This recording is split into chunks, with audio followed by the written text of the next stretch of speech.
Hello दोस्तों, कैसे हो आप सभी। आई होप सब लोग बहुत खुश होंगे एंड सब लोगों की प्रिपरेशन ऑल दी वे चल रही है। काफ़ी सारी चीज़ें आप लोग कवर कर चुके होंगे एंड ये सारी चीज़ें हम आपको करंट अफेयर की सीरीज से कवर करा रहे हैं। एंड साथ ही साथ में आई थॉट कि हमारा कहीं ना कहीं ये जो एमसीक्यू सीरीज वाला सेशन था, रैपिड एमसीक्यू सीरीज वाला, ये पीछे ना रह जाए। इसके साथ साथ करंट इवेंट्स के साथ साथ हम ये वाला सेशन भी कंटिन्यू रखें ताकि हम मोस्ट ऑफ द क्वेश्चंस को यहीं पे कवर कर लें एंड हमारे पॉलिटी सब्जेक्ट का रिवीजन यहीं पर हो जाए। राइट। सो बिना टाइम को वेस्ट करें आज का सेशन स्टार्ट करते हैं। काफी सारे क्वेश्चंस हमने सॉल्व कर लिए थे। आर्टिकल काफी सारे हमने डील करे, काफी सारी चीजें हमने पढ़ी पार्लियामेंट से रिलेटेड। एंड आई होप जिन लोगों ने पहले सेशंस नहीं देखे हैं वो पहले पहले वाले सेशंस को गो थ्रू करें, थोड़ा उनको क्लैरिटी मिलेगी। एंड अगर नहीं भी देखे हैं तो कोई बात नहीं, क्योंकि यहाँ पे सारे क्वेश्चंस एक दूसरे अलग, तो आपको कहीं पर भी ऐसी कंटिन्यूटी वाली प्रॉब्लम नहीं होगी। तो आप डायरेक्टली इस लेक्चर से भी स्टार्ट कर सकते हैं। मेजर ऑब्जेक्टिव था कि आपके पुराने जो टॉपिक्स रह गए हैं, तो हमने पुराने क्वेश्चंस कवर करें 10-20 क्वेश्चंस, उनमें जो टॉपिक्स थे वो लेफ्ट आउट ना हो जाए, तो इसीलिए पहले उन टॉपिक्स को भी कर लें। राइट। एंड बिफोर स्टार्टिंग मैं होप करके चल रहा हूँ कि आप लोगों ने पार्लियामेंट टॉपिक पूरा करा हुआ है। ये सिर्फ आपका रिवीजन है। कुछ पॉइंट्स आपको नहीं याद होंगे तो वो हम यहाँ पे इस सेशन के थ्रू याद कर लेंगे। कुछ के डाउट्स होंगे वो आप हमें कमेंट सेक्शन में कमेंट करके बताएंगे, तो जो मैं उस पर्टिकुलर डाउट पे फील करके आपको बता सकता हूँ कि भाई ये पॉइंट ऐसे होना। राइट। तो let's start with the question one. उसने पूछा है, which one of the following is not a correct picture of a money bill? Money bill जिन लोगों ने पढ़ लिया है वो मेरे को जरा कमेंट सेक्शन में कमेंट करके बताओ कि मनी बिल से रिलेटेड प्रोविजंस हमें कौन से आर्टिकल में देखने को मिलते हैं हमारे कॉन्स्टिट्यूशन। राइट। इस क्वेश्चन के एंड में या फिर इस क्वेश्चन का किसी कोई भी पॉइंट अगर कवर कर रहा होगा उस पॉइंट को, तो मैं आपको बताता हूँ। Okay. It can be introduce only in the Lok Sabha. जब हमने मनी बिल को क्लास सेशंस में पढ़ा था तो वहां पे देखा था कि हाँ भाई, इसको सिर्फ और सिर्फ लोकसभा में ही इंट्रोड्यूस करा जा सकता है, जिसको हाउस ऑफ कॉमन भी कहते हैं। राइट। तो ये स्टेटमेंट तो हमारी बिल्कुल सही है। उसने पूछा है नोट आर करेक्ट फीचर, अपना फोकस इस नोट पे जरूर रखना। तो पहली स्टेटमेंट तो हमारी सही है, तो गलत है ही नहीं। दूसरा पॉइंट, ये जो पहली स्टेटमेंट है ना, आर्टिकल 110 रेफर कर लेना, यही हमें मनी बिल की प्रोविजंस के बारे में बताता है। कुछ लोगों ने कमेंट कर दिया होगा तो उन्हें पता होगा कि भाई ये आर्टिकल 110 के साथ ही हम डील कर रहे हैं। सेकंड पॉइंट है, our deputy speaker can also certify a money bill in case of office of speaker falling vacant. भाई ये पॉइंट भी हमारा बिल्कुल सही है। अगर स्पीकर नहीं है तो उसके ऊपर कौन प्रिसाइड कर रहा है? Deputy speaker. एंड ये भी हमें देखने को मिलता है, डिप्टी स्पीकर जब स्पीकर की पोजीशन में बैठा होता है तो वो स्पीकर की ड्यूटीज को परफॉर्म करता है। उनके पास भी ये अथॉरिटी आ जाती है कि वो जो है इसको सर्टिफाई कर सकता है एज अ मनी बिल। तो ये स्टेटमेंट हमारी सही है। A speaker's authority is a final as to whether a bill is money bill or not। ये डिसाइड करने, देखो स्टेटमेंट टू हमारी वही तो थी, स्टेटमेंट टू में हमने वही तो रेफर करा। ये डिसाइड करने की अथॉरिटी किसके पास है? स्पीकर के पास। राइट। तो स्पीकर के पास फाइनल अथॉरिटी है कि जो बिल प्रेजेंट करा गया है वो मनी बिल है या फिर नहीं है। तो स्टेटमेंट सी भी हमारी सही हो जाएगी। स्टेटमेंट बी और सी दोनों आपस में लिंक्ड है। राइट। Option number D. अब जब हमारी तीन स्टेटमेंट सही है तो ऑटोमेटिकली चौथी स्टेटमेंट गलत ही होगी, लेकिन देख लेते हैं। It can be referred to a joint committee of the two houses. नहीं भाई, राज्यसभा के पास कुछ रिस्ट्रिक्टेड पावर्स हैं। ठीक है। वो मनी बिल को ना तो रिजेक्ट कर सकता, ना उसको अमेंड कर सकता। तो उसके पास कुछ रिस्ट्रिक्टेड पावर्स हैं। एंड मनी बिल हो या फाइनेंशियल बिल हो, उसको जॉइंट कमिटी में रेफर नहीं करा जा सकता। It can not be referred to a joint committee. तो ये स्टेटमेंट हमारी हो जाएगी गलत। राज्यसभा सिर्फ और सिर्फ रिकमेंडेशंस दे सकता है, वो उसको अमेंड या फिर रिजेक्ट नहीं कर सकता। तो लोगों ने मनी बिल को नहीं पढ़ा था, उनको यहाँ से क्लियर हो जाएगा कि एग्जैक्टली मनी बिल था। काफी टाइम लग रहा है, चलिए कोई बात नहीं, इसको थोड़ा सा स्पीड अप करेंगे। Question number 25। क्वेश्चन नंबर 25 कहता है क्या, मैं थोड़ा सा स्पीड अप कर रहा हूँ क्योंकि पहला ही क्वेश्चन हमारे अराउंड 5 मिनट खा गया। तो हमें ट्राई करना है कि मैक्सिमम क्वेश्चंस को कवर कर पाए। इन the context of individual privileges enjoyed by the MPs, ठीक है, individual privileges which are enjoyed by the MPs, consider the following statement। चलिए देख लेते हैं। उसने पूछा करेक्ट कौन से हैं, तो सिर्फ हम करेक्ट बताएंगे, right. Statement 1, they cannot be arrested in civil or criminal cases during the session of parliament। ऐसा क्या कहाँ लिखा भाई, ऐसा कोई प्रोविजन मैंने नहीं पढ़ा, ठीक है। देखो, तो ये स्टेटमेंट हमारी गलत आ जाएगी, तो जहां पे हमें 1 देखने को मिले वो काट दो। अब हमारे पास अब सीधा थर्ड स्टेटमेंट को देख लेते हैं, तरीका क्या था अब इसमें, क्योंकि सेकंड तो दोनों में ही है, तो सेकंड ऑटोमेटिकली सही ही होगा। तो स्टेटमेंट 3 को देख लेते हैं। Any MP cannot be held liable in any court for anything said by him in a parliamentary committee। Exactly बिल्कुल सही है, कोई भी एमपी लाइबल नहीं है किसी भी कोर्ट में, वो पार्लियामेंट्री कमेटी में क्या कह रहा है या क्या नहीं उसके बेसिस पे तो बिल्कुल भी नहीं। तो ये स्टेटमेंट भी हमारी सही है, एंड टू हमारी ऑटोमेटिकली सही है, लेकिन पढ़ लेते हैं। MP can refuse to appear as a witness in a court when a parliament is in session।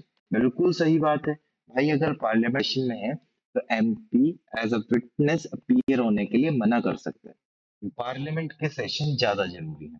तो ये स्टेटमेंट हमारी बिल्कुल सही है, ऑटोमेटिकली हमारा ऑप्शन हो जाएगा 2 और 3। अच्छा, ये जो पहला पॉइंट है इसमें ना कुछ प्रिविलेजेस की बात करी गई है, राइट। वो प्रिविलेजेस मैं आपको बता देता हूँ कि वो सिविल केसेस में ही दिए जाते हैं।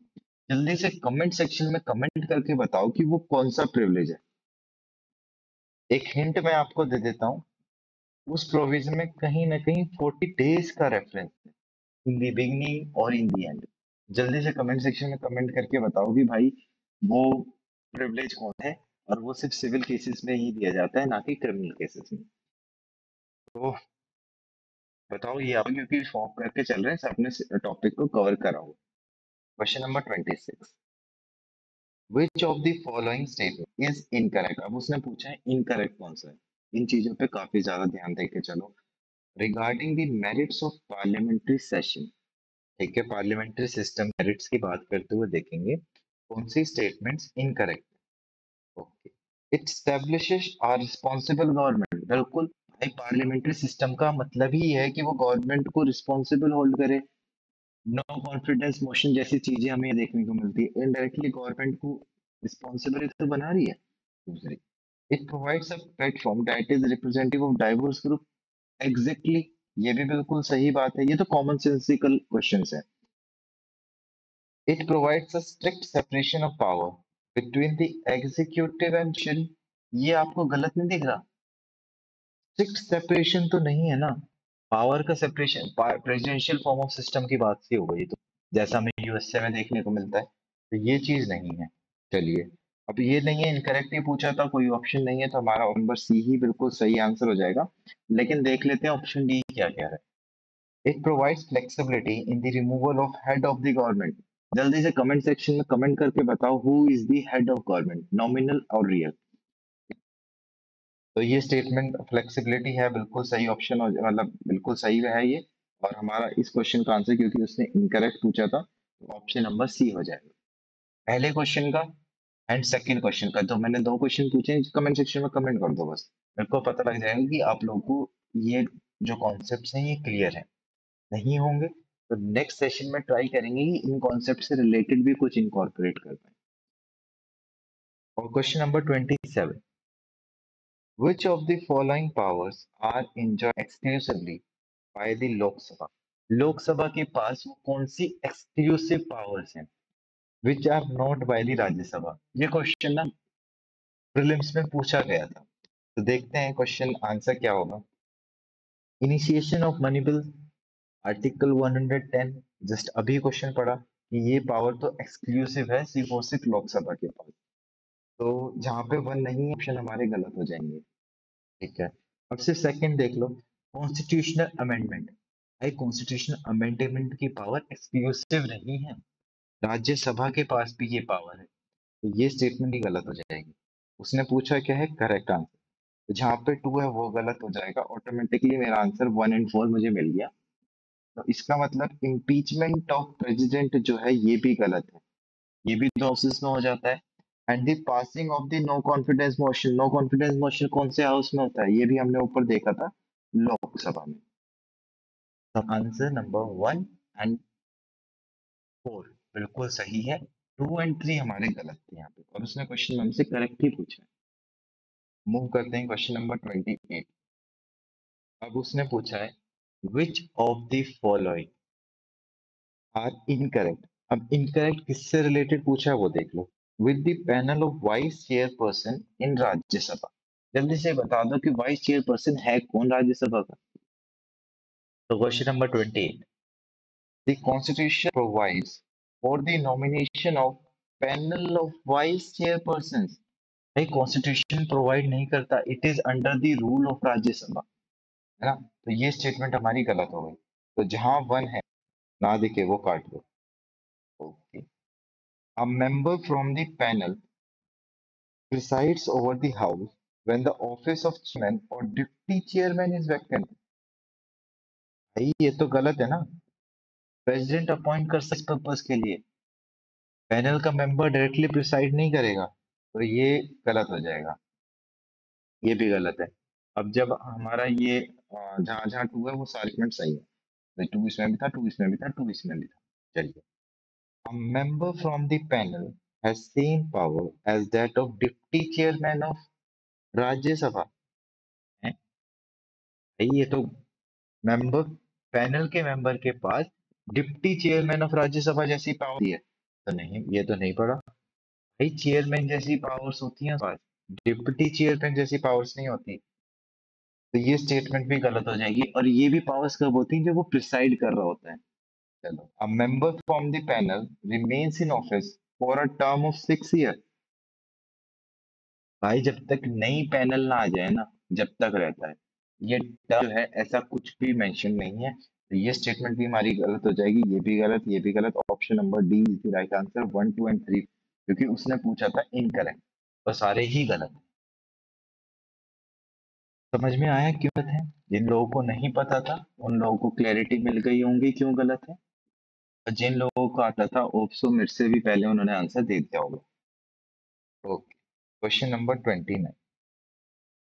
29 कहता है कि विच of the following statement with reference to parliamentary procedures are correct। Parliamentary procedure से रिलेटेड यहाँ पे कौन सी स्टेटमेंट बिल्कुल सही है, देखो, unlike Rajya Sabha when the Lok Sabha speaker can suspend a member of the house। बिल्कुल सही, जैसे राज्यसभा का चेयरमैन है वैसे ही लोकसभा का स्पीकर भी किसी भी मेंबर को सस्पेंड कर सकता है, ये राइट है। ठीक है, चलो, इसके अंदर ना कुछ प्रोविजंस इंक्लूडेड है, मैं होप करके चल रहा हूँ आपको प्रोविजंस पता है, ठीक है, क्या क्या है, जैसे विलफुल ऑब्स्ट्रक्ट कर रहा हो रूल ऑफ कंट्रोल, तो ये सारी चीज। सेकेंड पॉइंट, एक सेकेंड पूछा क्या है पहले तो देख लें, करेक्ट पूछा है उसने, राइट। ऑप्शन 1,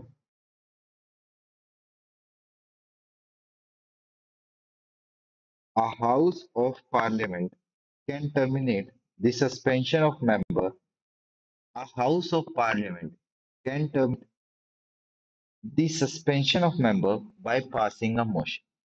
तो जिन्होंने रूल ऑफ राज्यसभा पढ़ा होगा, ठीक है, ये रूल ऑफ राज्यसभा लोकसभा, तो वहां पे उन्होंने रूल ऑफ 374 पढ़ा होगा, rule of procedure and conduct of business का। ठीक है, rule of procedure conduct of business का जो रूल नंबर 374 है, उसके अंदर ये चीज हमें मेंशन देखने को मिलती है कि भाई मोशन को जो है, जो हाउस है पार्लियामेंट का, वो टर्मिनेट कर सकता है किसी भी मेंबर, जो सस्पेंशन है एक मोशन के थ्रू। तो ये स्टेटमेंट हमारी सही हो जाएगी। तीसरा, a member can suspended from the house at the maximum for the reminder of the session only. Exactly, ठीक है, एक्सट्रीम केसेस में है, तो ये स्टेटमेंट भी हमारी सही है। और उसने हमसे पूछा था इनकरेक्ट, ठीक है, उसने हमसे पूछा इनकरेक्ट, तो ये तो हमारी, सॉरी, उसने करेक्ट पूछा है, तो ये तो हमारी तीनों स्टेटमेंट ही करेक्ट है ना। तो स्टेट आंसर हो जाएगा 1, 2 एंड 3। आई होप क्लियर है। मूव करते हैं क्वेश्चन नंबर 30 पे। In the context of election to the Rajya Sabha seats, Rajya Sabha से रिलेटेड क्वेश्चन आ गया। चलिए देखते हैं राज्यसभा सीट से रिलेटेड क्वेश्चन क्या है। A member elected via by election in the Rajya Sabha serves for a full term of 6 years।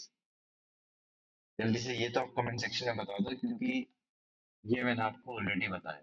By election से रिलेटेड बात हम ऑलरेडी कर चुके हैं, ठीक है। तो जिसने भी ये पढ़ा होगा वहां पे ये आएगा कि सिर्फ रिमेनिंग डेज के लिए, कोई फुल टर्म के लिए मैं सेलेक्ट नहीं होगा, सिर्फ रिमेनिंग टर्म के लिए। तो ये ऑप्शन होगा हमारा गलत। Second option, number of votes required to win a seat is independent, ये भी स्टेटमेंट गलत है। भाई कोटा सिस्टम है वहां पे, total number of votes upon, देखो, total number of votes upon number of seats in Rajya Sabha plus 1, ये फॉर्मेशन है। तो ये स्टेटमेंट भी हमारी गलत हो जाएगी, एंड उसने पूछा था हमसे करेक्ट, क्योंकि वही ऑप्शन हमारे गलत है, तो आंसर आएगा neither 1 and 2, right. Question number 31।